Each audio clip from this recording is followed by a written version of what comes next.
Hey, um, so, do my episode 4 here on truth, and this will be the last one for today, but there's much more to go.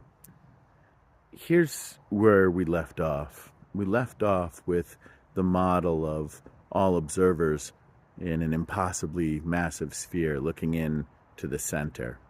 A fact would be a point, just a point in space in the dead center of that sphere, and all observers would see it the same because it has no dimensions. As soon as we start to make meaning or opinion or interpretation or belief, then it gets dimensions because it collects information to it, giving it dimensions. It's no longer a point, it's an object, and objects have sides, so we would never agree again. I had always wondered, truth would be something we all looked at the same. But then, in this model, what would truth look like? It's a light in the center of the sphere. It isn't something we all look at the same. It is something that shines on all equally.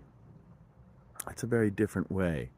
And I found this over and over again, that truth has been hidden from us because it's so close to us and so around us all the time. It's inherent, and we just don't even notice it.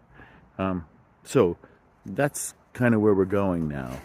And so I realized I was looking for something inherent. It would not necessarily be something I'm looking at. And I started to think maybe a lens. So it forced me to ask an important question. What would the truth have to have incorporated? I'm looking for not a definition of truth, but a rubric of truth. A rubric is a means of saying of a metric, of creating a metric. This, if it is these things, then it is meeting the rubric. So I started to think about what would be the rubric of truth. And there are 5 elements of the rubric of truth.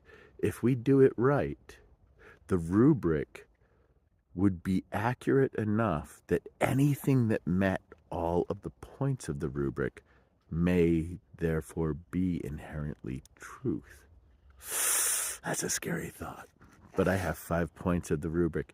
And the first one is just for you to think about. If it is all observers on the inside of that sphere, then the truth must be non-relative.